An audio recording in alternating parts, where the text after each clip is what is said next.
সকলকে জয় যিশু। আজকে আমরা এই 25শে ডিসেম্বর যেটিকে আমরা উদযাপনা করি, যেটাকে আমরা বড়দিন, যেটাকে আমরা খ্রিস্টমাস, যেটাকে আমরা 25শে ডিসেম্বরে প্রভু যীশু খ্রিস্টের জন্মবার বলে উল্লেখ করি, সেই দিনে আমরা আনন্দ করি, কেক খাই, কিন্তু সেটির মানে কি সেটা আমরা আজকে বোঝার চেষ্টা করব। কারণ আমাদের জানা দরকার আমরা কি জন্য সেটিকে উদযাপনা করি, কি জন্য আমরা আনন্দকে করি, সেটা আমাদের জীবনে জানা খুবই প্রয়োজন। ওই জন্য আজকে আমরা এই ভিডিওতে সেই বিষয় নিয়ে আমরা আলোচনা করব। যখন আমরা বাক্য পড়ি, সেই বাইবেলের মধ্যে প্রভু যীশু খ্রিস্টের বিষয়ে অনেক কিছু লেখা আছে। তার কেন জন্ম হলো, তিনি কি করতে পৃথিবীতে এসেছেন, আর তিনি আমাদেরকে কেন ভালোবেসেছেন এবং কেন তিনি আমাদের জন্য তার নিজের জীবনকে দিয়েছেন। ওই জন্য আমরা বিস্তারিতভাবে আজকে দেখব এই ভিডিওর মাধ্যমে। আজকে আমরা এই বিষয়ে আলোচনা করব। আমরা যদি দেখি, প্রভু যীশু খ্রিস্টের জন্মের সময় 2025 বছর আগে প্রভু যীশু খ্রিস্টের জন্ম এই কারণে হয় যেন মানুষে তার মধ্য দিয়ে পরিত্রাণ পেতে পারে। এবার আপনার মনে হবে যে প্রভু যীশু খ্রিস্টকে ও তো মরেছে, ওকে তো মারা হয়েছে, তাহলে ও কি করে আমাদের পাপের পরিত্রাণ দিতে পারে? আমি আপনাকে বলতে চাই, যখন আপনি দেখবেন আমাদের জীবনে সমস্যা, আমাদের জীবনে ভুল, আমাদের জীবনে কোনো ফাড়া কাটানোর জন্য যখন আমরা কোনো পশুকে বলে দিই, আমরা ভাবি সেই পশুর রক্তে আমাদের উদ্ধার হয়, কিন্তু বাক্যেতে লেখা আছে কোনো পশুর রক্ততে মানুষের উদ্ধার হয় না।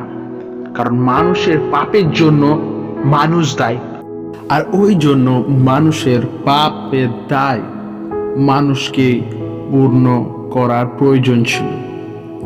কিন্তু মানুষ এতটাই পাপ করতে থাকে যে তার সাথে ঈশ্বরের সম্পর্ক অনেক দূর হতে থাকে।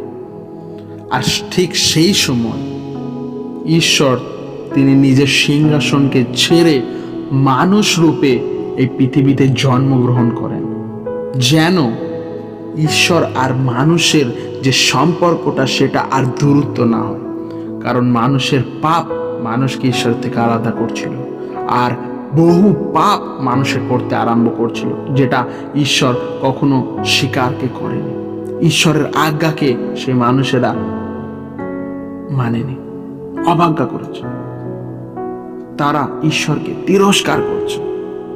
আর যদি আমরা এখনকার সময় দেখি, এখনকার মানুষের মধ্যে এতটাই পাপ বেড়ে গেছে যে আপনি দেখবেন মানুষে ব্যভিচারে জড়িয়ে যাচ্ছে, মানুষকে হত্যা করছে, মানুষ অন্য মহিলাদের, অন্য স্ত্রীদের খারাপ চোখে দেখছে, খারাপ ভাষায় কথা বলছে, খারাপ চরিত্র আচরণে লিপ্ত হয়ে যাচ্ছে।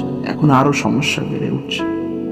কিন্তু একটা লাভ আমাদের জন্য ঈশ্বর তিনি করে গেছেন আমাদের জন্য, যেন আমরা সেই লাভকে, পরিত্রাণকে হিসেবে আমরা গ্রহণ করতে পারি সেই লাভকে। আর সেই লাভ হচ্ছে প্রভু যীশু খ্রিস্ট। কারণ তিনি এই পৃথিবীতে এলেন যেন যে মানুষের রক্তে পাপ আছে, যে মানুষে পাপ করছে, যে মানুষে ভুল করছে, তার জন্য একটি মানুষই দরকার। যেমন আমরা যখন কোনো ছাগল বা কোনো ভেড়াকে আমরা বলি দিই, আমরা যখন আমাদের নিজেদের ভুল কাজকর্মের জন্য আমরা বলি দিই, তখন আমরা দেখি যেন এটা নিখুঁত হয়, পা ভাঙা, কোনো সমস্যা যেন না হয়। তেমনি মানুষের পাপ মেটানোর জন্য একটি নিখুঁত মানুষকে দরকার, একটি পবিত্র ব্যক্তিকে দরকার, যার মধ্যে জন্ম থেকে পাপ নেই, সেই ব্যক্তিকে দরকার। আর সেই হচ্ছে আমাদের প্রভু যীশু খ্রিস্ট। কারণ তাকে যদি আমরা দেখি, তার মধ্যে পাপ ছিল না, তার মধ্যে নম্রতা ছিল, তিনি নিম্নতম লোকেদেরকেও ভালোবাসতেন, যেটা আমরা এখন আজকাল সময়ে দেখি যে উঁচু লোকেরা নিচু লোকেদের ঘৃণা করে। কিন্তু প্রভু যীশু খ্রিস্ট তাদেরকেও ভালোবেসে গেছে, আর বলেছে ধনীদের পক্ষে স্বর্গের রাজ্যে যাওয়া কঠিন হলেও গরিবদের পক্ষে সহজ। বুঝতে পেরেছেন? ওই জন্য তিনি প্রত্যেক মানুষকে তার ভালোবাসাকে দেখিয়ে গেছে, গরিবদেরকেও দেখিয়ে গেছে, বড় লোকদেরকেও দেখিয়ে গেছে। তিনি তার ভালোবাসাকে কোনো জায়গায় সীমাবদ্ধ নয়, কিন্তু সকলকে দেখিয়ে গেছে, আর সকলের জন্য নিজের জীবনকে দিয়েছে। সেই ঈশ্বর যে মানুষের জন্য এই পৃথিবীতে এসেছে।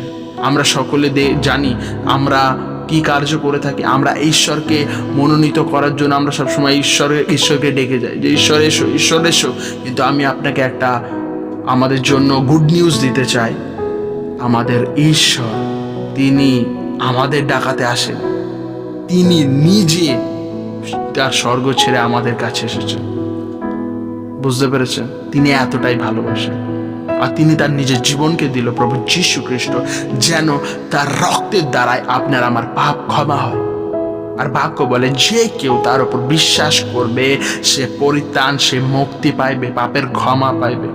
ওই জন্য আপনার আমার একটাই রাস্তা, হাজারটা নয়, একটাই রাস্তা প্রভু যীশু খ্রিস্ট। যদি আপনি আর আমি আমাদের পাপকে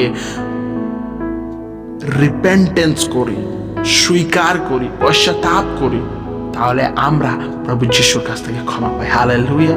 আর প্রভু যীশু খ্রিস্ট আপনাকেও ক্ষমা করতে চায়, তিনি চায়, কারণ তিনি আর বারবার তিনি তো ক্রুশে যাবেন না।